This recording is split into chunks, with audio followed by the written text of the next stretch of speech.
kujya mu mperuka tukiga igitabo cy'ibyahishuwe Yohana.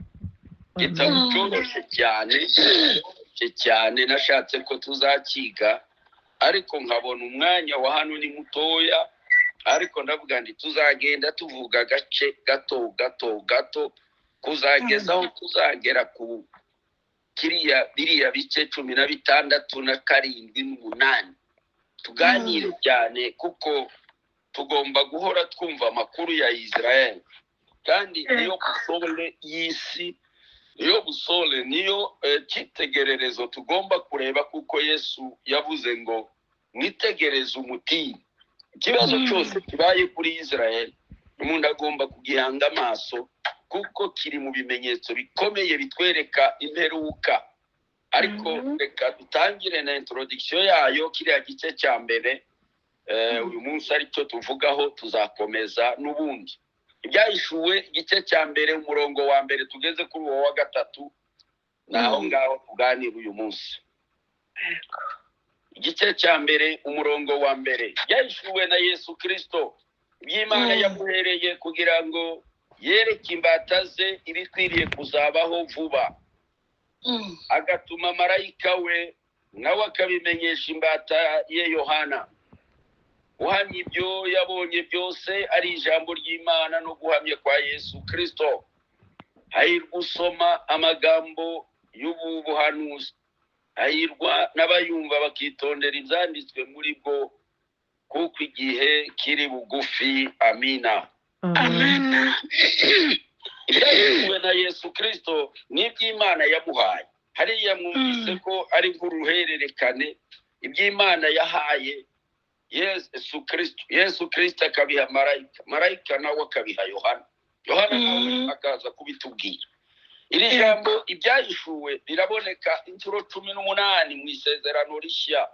Risobanura kwerekanwa cyangwa se kwigaragaza, kuboneka.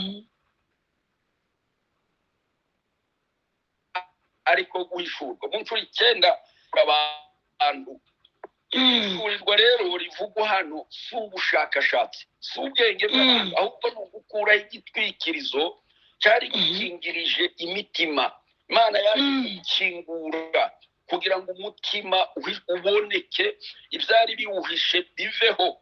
Imana data, kuko twavuze, yahishuriye Imana umwana kugira ngo hasohore rya jambo Yesu yavuze ngo data akunda umwana, amwereka ibyo akora, kandi azamwereka n'ibindi bikomeye kugira ngo mutangare. Yohana 5 umurongo wa 20. Ibyo bikomeye nta yindi Imana yari iteguye kwereka Yesu. Yerekanaga ko azamwereka umuzuko, akamwereka kuzamuka mu cyubahiro no mu bwiza, kugira ngo bitegure ubwami bwa Kristo umunsi azahura n'itorero. Iyo ni imirimo ikomeye cyane. Yesu yavuze ngo data yiteguye ngo kumwereka ibintu bikomeye kugira ngo abantu batangare. Mu gihe cyo gucishwa bugufi kwa Yesu, ntabwo yarazi byinshi ku gihe cyo kugaruka kwe, cyangwa se ku bintu bya eschatology n'imperuka. Ariko amaze kuzuka yaramaze kumenya byose, nuko atashakaga kubivuga no kubihishurira abigishwa biwe, kuko yabonaga bakicoroshe batarakomera. Nuko Kristo mutoya w'umwana mugakiza ntashobora kubona amabanga menshi, ariko iyo umuntu agenda kurakomera niko agenda yinjira mu mabanga akomeye y'Imana. Ibyahishuwe, Kristo arahishura ibyariho kugeza bihishuwe. Yaje kujya gusa umunsi wo kugaruka kwe, kuko atari ibyacu kubumenya. Nk'uko mubizi hariya mu byakozwe n'intumwa, abigishwa baramubajije arababwira ngo si ibyanyu, ibyo si ibyanyu kumenya umunsi wanje wo kugaruka, ariko yari yamaze kuwumenya. Marayika boherejwe na Kristo ku mugaragu wayo Yohana araza kumuturanurira ibi. Uriya murongo wa 2 wavuze ngo uhanye ibyo yabonye byose, ari ijambo ry'Imana no guhamya kwa Yesu Kristo. Kandi n'imbata, yariko yohereza imbata zayo. Iri jambo imbata, umugaragu, umuja, turose mu bagiriki niko bavuga mu isezerano rishya riboneka inshuro 124 inshuro 85 yerekana umwanya w'umuntu munsi y'ubuyobozi bw'Imana, munsi ya dekadanse y'Imana, ko turabagaragu, turi imbata za Kristo, turi abakozi b'Imana. Amena. Yohana 15 uriya murongo wa 15, Yesu aradukunda bavandi, yashatse abigishwa be batabibata, ahubwo aravuga ngo muri inshuti, ntabwo mukiri abagaragu, ahubwo mubaye inshuti zanje. Amena. Abaroma 8 Paulo aravuga ngo ntimwahawe umwuka w'ubwo cyangwa se ubwoba, ariko mwahawe umwuka ubahindura abana b'Imana. Ashimwe. Ndetse aravuga ngo ntabwo ari abana gusa, ngo ahubwo yatugize inshuti z'abahungu n'abakobwa, agera duhindura abarabu. Imana cyane. Turi abana b'Imana, turambata, turi inshuti, turi abagaragu, turi inshuti, musumye frere. Haleluya. Mu Balewi imbata aravuga, Imana ibwira Abalewi hariya Abisirayeli, mu Balewi hariya 25 ngo kuba imbata zanje nakuye muri Egiputa ntibakavugwe ngo babe imbata. Tukongere kuba imbata. Imana yaraducunguye, iducunguza mu maraso y'umwana wayo.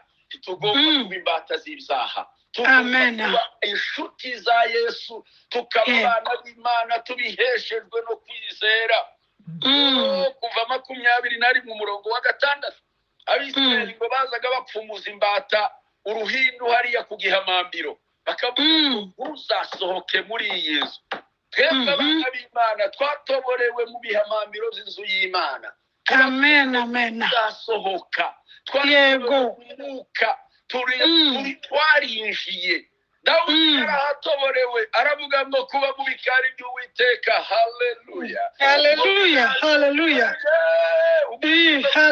Biraruta iminsi 1000 yo kuba hanze utari mu bikari by'Imana.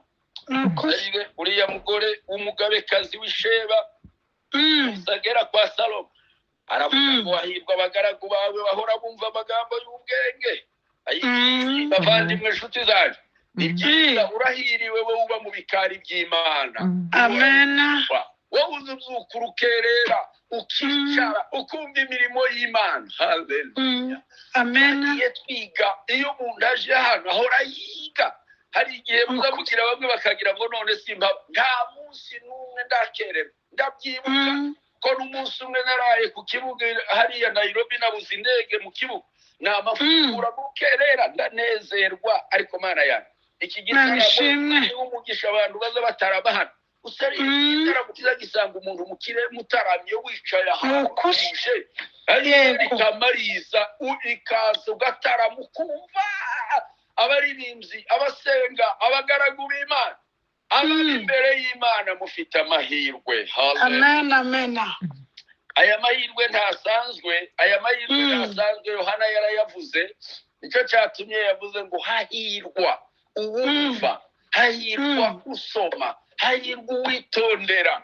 Yohana yavuze aya mahirwe inshuro 7 muri iki gitabo gusa. Umurongo wa 3 yavuze ngo hahirwa usoma, uwumva akitonda.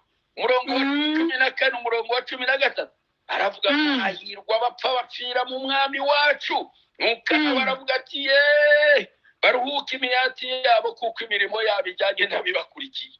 Amena. Aravuga ngo hahirwa uba maso akarinda imyenda ye, kugira ngo atagenda yambaye ubusa, bakarisubiza ubwambure bwe. Kane aravuga ngo hahirwa batorewe gutaha ubukwe bw'umwana w'intama.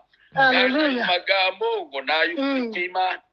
Amen. 5 aravuga ngo hahirwa ufite umugabane wo kuzuka kwa mbere kandi wera. Haleluya. Rutwara bameze batyo, ahubwo bazaba batanzi b'Imana na Kristo, kandi mugazimana nayo imyaka 1000. Ubwa 6 aravuga ngo hahirwa uwitondera amagambo y'ubuhanuzi bw'iki gitabo.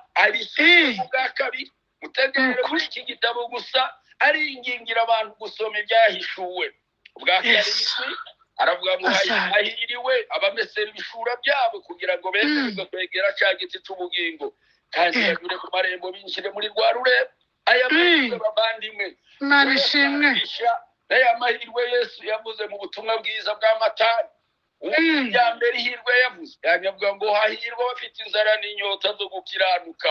Imana ishimwe. mu ijuru aruko abantu bazagira umwete wo gusoma, abo nibo bagira umwete wo kumva, abo nibo bagira umwete wo kwitondera ibyanditswe muri ubu buhanuzi. Imana ishimwe. nishimira ijambo ryawe Yeremiya 19 umurongo w'162 aravuga nishimira ijambo ryawe nk'uwagabanya iminyago myinshi, kuwashingiye Prix Nobel, kuwashingiye igihembo kiruta ibindi. Amen. ijambo ry'Imana kuko Hallelujah. Imana ubwayo ivugana natwe mu ijambo ryayo. Yego ni ukuri. Hallelujah. dore Yohana uko yamubonye igite hariya ku murongo wa 4 gukomeza hari icyamake y'ibyo Yohana aza kutubwira byose. Yohana aratanga ubutumwa bwa Yesu ku matorero 7 abatuza kuzaba mu bwiza bwa Kristo ubwo azaba agarutse. aya matorero 7 siyo yonyine yari muri Aziya, hari menshi, ariko kuva mu isezerano rya kera Imana yafashe umubare wa 7 nk'ubwuzure bw'ibintu byinshi bihagararira ibintu byinshi. murabizi ko habaye iminsi 7 mikuru y'Abisirayeli hariya mu Balewi 23 hari impanda 7 tuzadusoma hariya mu Yeriko, hari imigani 7 y'ubwami dusoma muri Matayo 13, hari amagambo 7 Yesu yavugiye ku musaraba. none byashuwe nabyo biraza gukoresha uyu mubare wa 7 aho kugira ibimenyetso 7, impanda 7, inzabya 7 zibitse umujinya w'Imana. uyu mubare wa 7 rero uraza kugaragara cyane, kuboneka cyane muri iki gitabo inshuro 49 ariyo bakarindwi ukuba 7. uyu mubare w'amatorero 7 rero urerekana ukuntu wari uhagarariye andi matorero. Yesu araza kubivuga cyane hariya yerekane aya matorero 7 ahagarariye ayandi. hamwe tuzabivuga niyendejo nitubona umwanya uburyo aya matorero 7 ashobora kuba ubuzima n'ibihe byawe 7. ugahera muri Efeso ukaja muri Smuruna ukaja muri Pergamu, Sardi, Tuatira, Philadelphia na Laodikiya. buriya ubuzima bw'abantu, ubundi n'ubuzima bwa Israel, ubundi n'ubuzima bw'itorero rigendamo. ibyayishuwe rigenda bifata hose. hari umwanditsi wavuze ngo bisobanura de doublema, bivuga ibyabayeho, bivuga ibiriho, bivuga ibizaza. reba cyane cyane umwanya wawe urimo muri iri torero. nimba ukiri muri Efeso urebe urukundo rwawe rwa mbere, nimba uri muri Smuruna wihangane, nimba urageze Sarudi utangire gutinya no kureba Constante ko atakwinjiranye, ko atabaye melange, cyangwa ugeze muri Tuatira, ugeze muri Pergamu, ugeze muri Philadelphia, cyangwa ugeze muri Laodikiya. mu buzima bwawe ugomba kureba ukuntu utambuka. uriya murongo wa 4 uratangira uvuga ngo ubuntu bube muri mwe n'amahoro buva ku Mana iriho kandi yahozeho kandi izahoraho, biva no ku myuka 7 iri imbere yayo. Amen. 7 ikorana n'inyenyeri 7 aribo bamarayika batanga ubutumwa mu matorero 7. niba abamarayika n'abakozi b'Imana n'abamarayika batanga ubutumwa, Imana ibana nabo, Imana ijyana nabo, batanga ubutumwa bw'umwana w'intama uzabumbura igitabo cy'abacunguwe.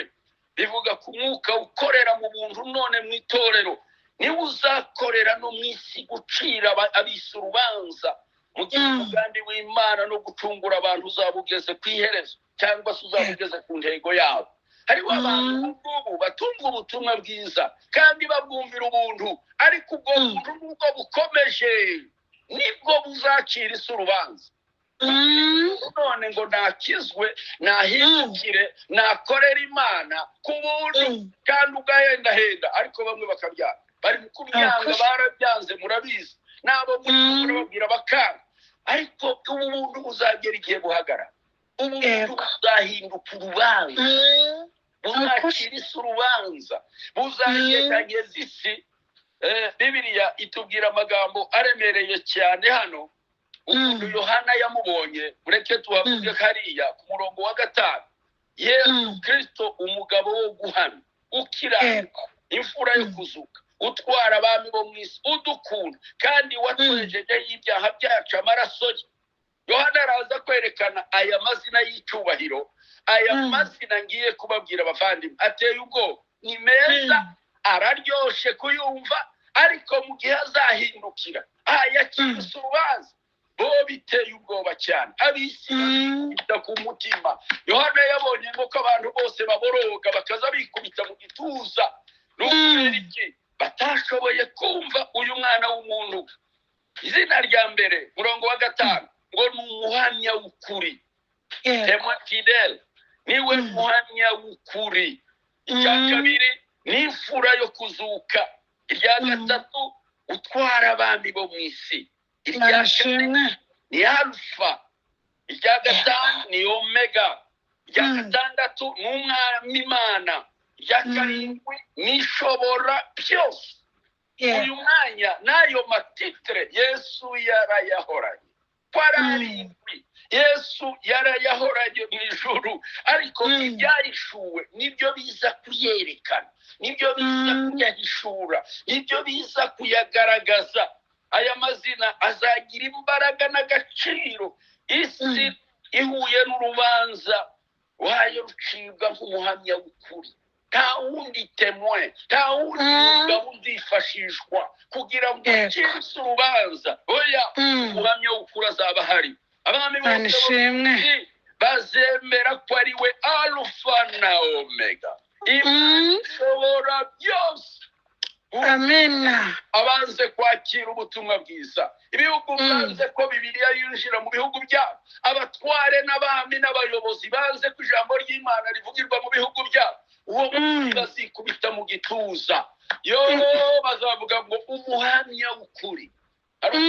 Uherutse kujya muri Saudi Arabia iwacu, ndavugira nti yewe uzitwaze Bibiliya uzajya uvuga ubutumwa ugerageze guhindura bariya abantu b'Abayisilamu. Arambwira ngo banayibonye mu gikapu bagitwika, ntashobora kwinjiza Bibiliya aho ngaho. Mwumve ari igihugu utakwitwazamo Bibiliya. Ariko uwo munsi Bibiliya iravuga ngo bazamuborogera. Imana ishobora byose. Tekereza uwumva aya magambo. Iyo Bibiliya ivuze ijambo ikarisubiramo, na kera abakuru bajyaga bavuga ngo iyo ijambo risubiwemo ijambo rigasubirwamo, Imana ishobora byose. Haleluya. Icyenda mu byahishuwe Imana iraboneka ari ishobora byose. Igice cya mbere umurongo wa 8, ndi alfa na omega, itangiriro n'iherezo ni ku mwami Imana ivuga, iriho kandi yahozeho kandi izahoraho, ariyo ishobora byose. Igice cya 4 umurongo wa 8 ngo abona ibyo bizimu ko ari 4 byari bifite amababa 6 zuzuye amazi impande zose no mu nda, ngo ntibiruhuka ku manywa na nijoro, ahubwo ngo bihora bivuga ngo uwera uwera uwera ni wowe mwami Imana ishobora byose, niwe yahozeho kandi iriho kandi izahoraho. Haleluya. Haleluya. Ibizima bigira amaso inyuma n'imbere, iburyo n'ibumoso, ngo no mu nda, no mu nda. Titwaze umwanya wo kuvuga ibyo byose, ariko ngo bigira indirimbo yo kuvuga ngo uwera uwera uwera niwe Imana ishobora byose. Haleluya. Ugenda ukaremererwa nabyo ukagira ngo none hari utabishobora. Hari Imana ishobora byose. Hari Imana ishobora ubuzima bwawe. Hari Imana ishobora ingorane ugira. Hari Imana ishobora byose. 11 umurongo wa 12 baravuga ngo turagushimiye mwami Imana ishobora byose, iriho kandi yahozeho kandi izahoraho, kuko ubushobozi bwawe bukomeye ukima. 15 umurongo wa 3 ngo abona ko baririmba indirimbo ya Mose, imbata y'Imana n'indirimbo y'umwana w'intama, ngo bakaza bavuga ngo mwami Imana ishobora byose, imirimo yawe irakomeye kandi iratamena. Amena. Inzira zawe nizo gukiranuka n'ukuri. Ngaba bangiye indirimbo tuzahora turirimba umunsi. Haleluya. Haleluya. haleluya Hallelujah. Hallelujah. hamwe n'isezerano rya kera n'irishya ryahuye bavuze n'abisezerano rishya bahuye indirimbo gusa tuvuga ngo mwami Imana ishobora byose mbega Imana ishobora ibyo Imana bidashoboka ishimwe. yo haleluya Hallelujah. bidashobokera Hallelujah. abantu ku Mana biroroshye yewe humura dufite Imana ishobora byose Imana ishobora byose 15 umurongo wa 7 ngo numva igicaniro kivuga kiti ye mwami Imana ishobora byose amateka yawe n'ay'ukuri no gukiranuka Amen. Imana ishobora byose haleluya Hallelujah. umugisha cyane kugira ngo mumenye ko dufite Imana ishobora byose 16 14 kuko ariyo myuka y'abadayimoni ikora ibitangaza igasanga abami bo mu isi yose ngo ibakurikize kujya mu ntambara no ku munsi ukomeye w'Imana ishobora byose ibyo biriya muri mu kubona bihaye bitegurwa none muri Israel bihaye bitegura abami abadayimoni bahaye bahaguruka Hamas na Hezbollah n'abandi bagihaguruka muri Iran bariya Yohana yarababonye kuri 15 abadayimoni bazahaguruka yigeze kubivuga nitugera iriya hirya mu kindi gihe tuzabivuga abantu miliyoni 200 Yohana yumvise umubare wabo badayimoni bazaza gutera Israel aribo bami bo mu isi bazahaguruswa n'ingabo ngo baje kugota umurwa w'Imana ibi ngibi yumva bibaye itegure gucungurwa kwacu kuri hafi Yesu agiye kuza Yesu araje ibimenyetso biratwereka ko ari hafi haleluya Haleluya. Yerusalemu iratewe nubwo Yerusalemu irazwe mu isi yusenga yuboroga yumenya ngo igihe cyacu ubura amaso yawe urebe Yesu ageze ku irembo ibimenyetso biratwereka ko aje ari hafi 19 umurongo wa 6 ngo numva ijwi risa n'iry'abantu benshi n'irisa n'iry'amazi menshi asuma n'irisa n'iryo guhinda kw'inkuba gukomeye kwinshi rivuga ngo haleluya kuko umwami Imana ishobora byose iri ku ngoma dutegereje iyo mpanda dutegereje iryo jwi haleluya izavuga ngo kudeta y'Imana irabaye Imana ingoma abisi bose bazahinda umushitsi bazaboroga ariko haleluya Kristo izabambara imyenda y'igitare myinshi irabagira bitanuye ariyo migo yo gukiranuka kw'abera zanje bavandimwe bagaragu b'Imana uhumure dufite Imana ishobora byose 19 murongo wa 15 aravuga ko mu kanwa ke havamo inkota cyane kugira ngo ayikubita amahanga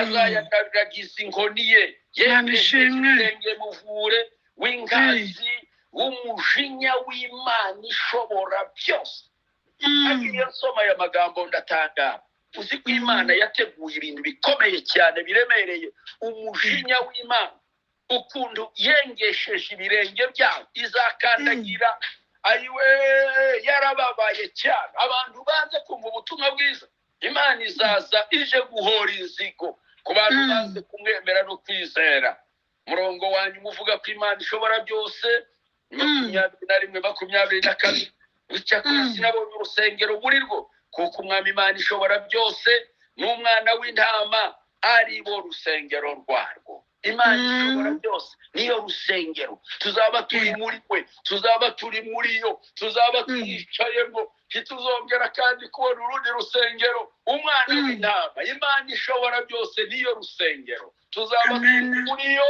tuzaririmba muri yo tuzicara muri yo Imana ishobora byose amen uriya murongo wa 7 uravuga ngo dore arazana n'ibicu kirere arazana n'ibicu n'inzira zibiri azaza ari hejuru y'ibicu kandi azazana n'igicu cy'abacunguwe n'uburyo hano Bibiliya izayerekana kuza kwiwe ari hejuru y'ibicu n'ubwiza bw'Imana azaba yambaye icyubahiro azaza ari mu bwiza budasanzwe yambaye igicu kimugose n'isezerano rya kera iyo musoma Mose iyo yazamukaga umusozi yazaga mu Imana iri mu gicu no kuza kwiwe niko kuzaba kumeze kuzamuka rero niko kuzagaragazwa ubwiza kuko twebwe abariho tuzazamurwa hamwe n'abapfiriye muri Kristo Yesu tuzamuke mu bicu gusanganira umwami mu kirere Amen. aho niho tuzabana n'umwami iteka ryose.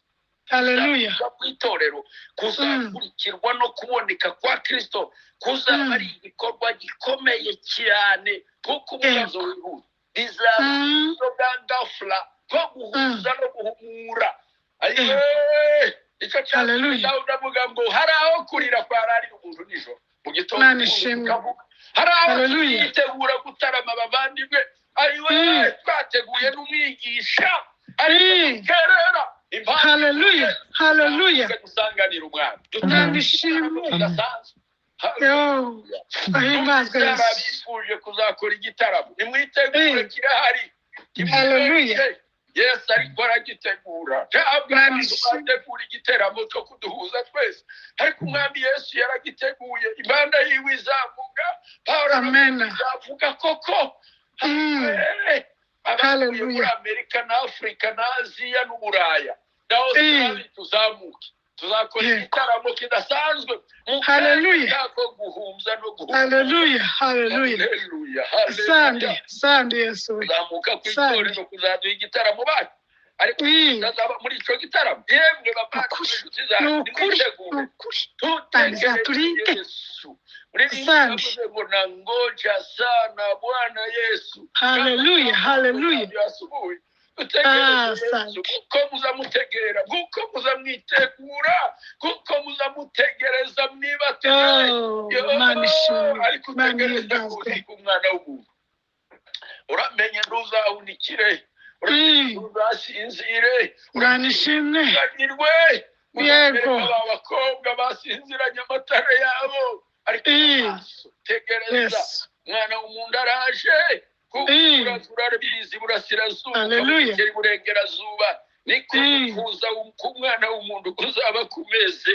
Yayeli 7:13 aravuga hanyuma y'inzo kititegereza ndeba izo neretswe ngo umuntu n'umwana w'umuntu agiye mu bicuzo mu ijuru azanishimwe mumwe asaba mukuru nyiribihe byose ngo bamugeze imbere nuko ahabwa ubutware n'icyubahiro. Hallelujah. Hallelujah. Hallelujah. Abantu b'amoko yose n'indimi zose zitarimwe baje bamukorera.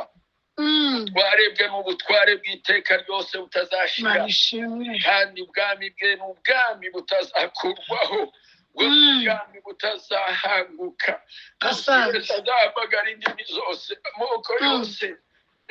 Bavandimwe tugomba kugeza ubutumwa mu ndimi zose. Ishaka ko amoko yose indimi zose zemera ko Yesu ari umwana kandi ni wewe ntumwa y'Imana. Umunsi tuzahagarara imbere ya Yesu duhagararane n'abavuga icyarabu duhagararane n'abavuga ikinyarwanda. Hallelujah. Hallelujah. Hallelujah. Duhagararane n'abavuga ikinyamurenge duhagararane n'abavuga icyongereza. Hallelujah. Hallelujah. Hallelujah. Amen. Imana ishimwe, Imana ihimbazwe. Hallelujah. Hallelujah. Asante Yesu. Pawulo aravuga ngo yahawe izina kugira ngo indimi zose zature zemere ko Yesu ari umwana. Wewe mwana w'umuntu ni wewe muvandimwe gusangira aya magambo. Imana ishimwe. Amenya Yesu gute kugira ngo zizamwakire. Yesu yaremye izi ndimi kugira ngo zizongere kandi zihagarare imbere yabo. Yego. Imiryango yose. Hallelujah. Ubyahishwe aravuga ngo bakomeye n'aboroheje ngo bahagarare imbere ya ntebe. Hallelujah. Hallelujah. Hallelujah. Hallelujah. Oh yes. Hallelujah. Hallelujah. Asante. Yesu nashimwe. Ahimbazwe Yesu. Ndabasabira kuzaba muri iki gitaramo. Ndabifuriza kuzaba hari ahantu bavandimwe. Igicu cy'abera bo mu isezerano rya kera bahuye n'abacungujwe n'amaraso ya Yesu. Cyane iki gitondo bavandimwe tube maso dutegereze kuza k'umwami.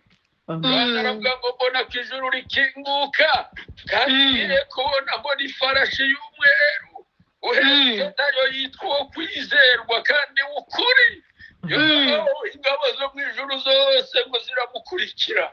Hallelujah. Hallelujah. Yahishuriwe kugira ngo Yesu agiye guhishurwa. Kanguka, kanguka, Manishimwe. kangura abaturage, kangura abo mwegeranye. Araje Yesu, araje Yesu, araje Yesu. Asante. Hallelujah. Mwanditsi w'Abaheburayo 12 aravuga ngo tugoswe n'igicu cy'abahamya bangana gutya. Twiyambure ibituremerera byose. Iyambure ibikuremereye muvandi. Sinzi icyo ukiremereza imbere y'Imana. Kuko tubona abantu baturutse mu isi yose bakubwira ubutumwa bwiza, basenga, baririmba ku manywa na nijoro. Ariko witegure kuza kwa Yesu. Ugahundikira. Yesu Kristo wadukunze akatwitangira. Ingabo zo bacunguwe bambaye ibishura byera, niyo mirimo yo gukiranuka yabera. Kandi bahawe kwambara umwenda w'igitare urabagirana utanduye. Niwo mirimo yo gukiranuka kwabera. Gukiranuka kwa imyenda y'ibizinga niko Yesaya avuga. Ariko twambaye gukiranuka kwa Kristo tubasha kwegera rwose no kuba maso. Umwigisha ushize yaratubwiye ngo uwo mwenda ushobora kwandura, ariko amaraso ya Yesu yacu ahantu kogera ni mu maraso y'umwana w'intama w'Imana. Amen. Amen. Ishobora kuba Amen. ariko aho twogera ni mu rugomero rw'amaraso y'umwana w'intama w'Imana. Hallelujah. Hallelujah. Oh, hallelujah. Hallelujah. Hallelujah. Hallelujah. Kagira ngo bavandimwe twemere kwegera intebe y'ubuntu, twegere Yesu n'iriba ryiwe ry'amaraso aminjagirwa amugirira kurusha y'Abeli. Yongera twese, yongera guhumanure, utazabonekaho ikizinga, utazabonekaho umwanda, utazabonekaho umunganyari, utazabonekaho ikintu kibi. Hallelujah. Hallelujah. Hallelujah. Hallelujah. Kiza kivuga ngo santash. N'akantu gatoya. Ni w'igiswahili yaravuze ngo hakutaingia chochote kilicho kinyonge. Asante. Akantu gatoya. Reka twiyeze mu maraso ya Yesu. Igorigota haracyariho. Yesu yiteguye kukweza kandi akogesha amaraso. Bamuririmbyi yatubwiye ngo bamwe bazatinya guhinguka imbere ye, ngo bazahinduka ubwoba busa, ariko yiyambura imyambaro mibi. Asante Yesu. Yesu akwambikiye ubukwe. Wongejwe amaraso ya Yesu. Amaraso ya Yesu abandura imitima. Yesu ubugingo bw'abantu. Amen. Amen. Hallelujah. Hallelujah. Hallelujah. Hallelujah. Hallelujah. Amen. Amen. Hallelujah. Amen. Hallelujah. Hallelujah. Amen. Amen. Imana yacu udukunda kandi watwejejeho imyanda yose. Akatweza ibyaha byacu twezesheje amaraso yiwe. Aduhindurira kuba abami n'abatambyi b'Imana yacu. Cyubahiro n'ubutware bibi byayo iteka ryose. Hallelujah. Hallelujah. Hallelujah. Kristo amaso yose azamureba. Amoko yose yo mu isi azamenya ko politike y'isi yababujije kwemera ubwami buzaza bwa Kristo. Hariho kwicuza no kuboroga n'amaganya akomeye cyane. Nibwo Abisirayeli baze kwemera Yesu bazabona uwo bacumise icumu mu rubavu. Bazamuririra, bazamuborogera. Hallelujah. Hallelujah. Saraba. Yego. Zekariya 12 umurongo wa 10. Avuga ngo kandi nzasuka ku nzu ya Dawidi no ku baturage b'i Yerusalemu umutima w'imbabazi n'uwo kwinginga. Azitegereza je uwo bacumise. Bazamuborogera kuko umuntu aborogera umwana we w'ikinege. Bazamuririra bashabure kuko umuntu agirira umwana we w'imfura. Hallelujah. 8-10. Arabiyoni byanyu muzi nzabihindura umuborogo. N'intimbo zanyu zose zizabamaganya kandi bose zabatera gukenyera ibigunira mu mitwe yose. Igomborera zabateza umuborogo gupfushira umwana w'umuhungu.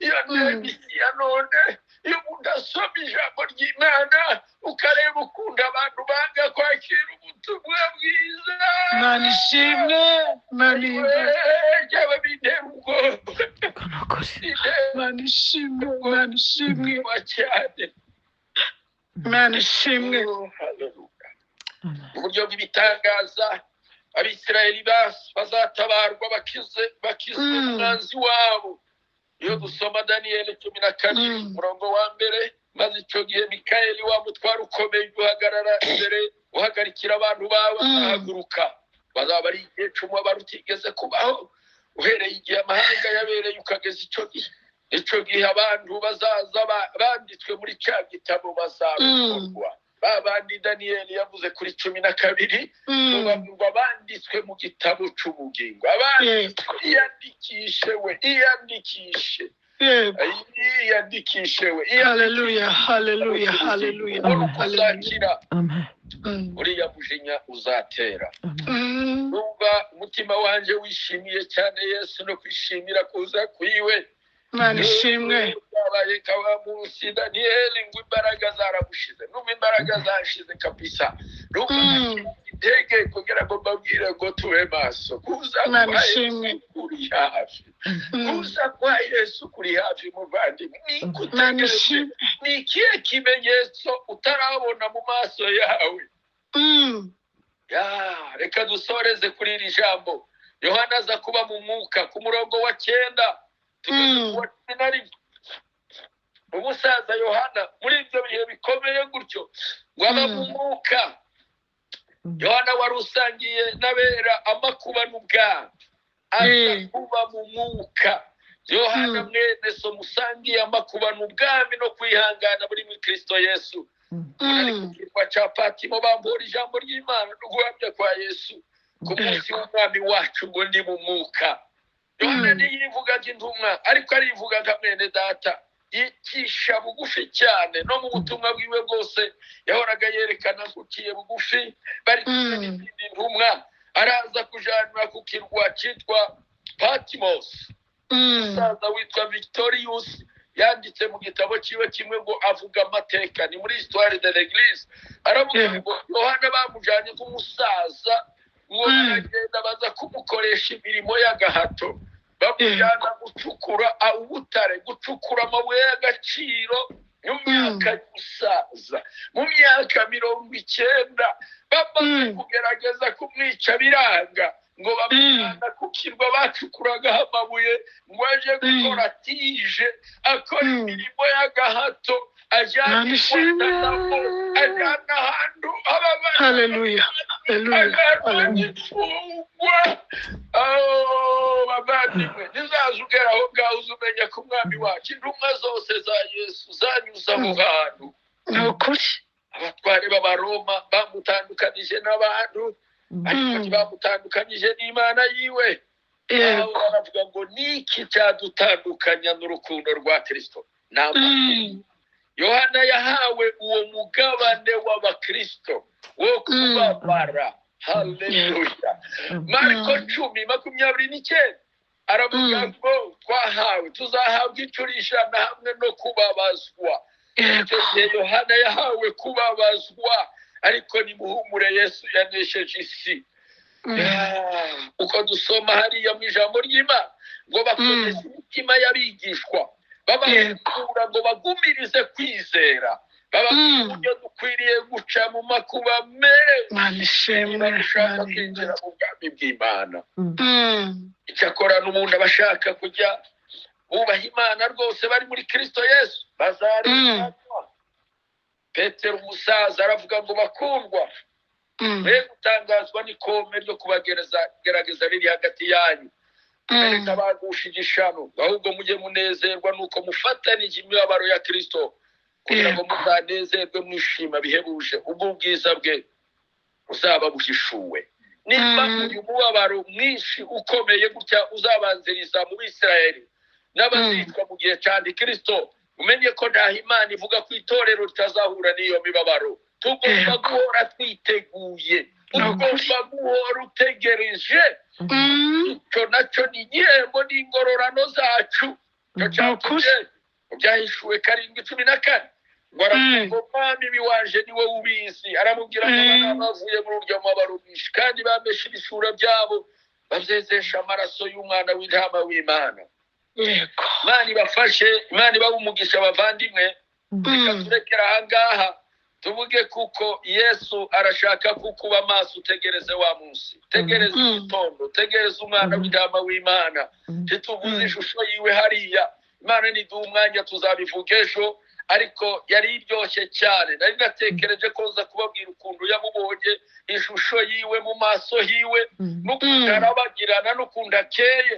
Ariko indirimbo ya Salomo reka ariho dusoma igice cya 5 uriya murongo wa 10. Reka tubega bareba ubwiza bwiwe hano. Soma hariya mu ndirimbo ya Salomo 5 umurongo wa 10. Umukunzi wanje arera kandi akeye mu maso n'inyamibwa iruta abandi inzovu.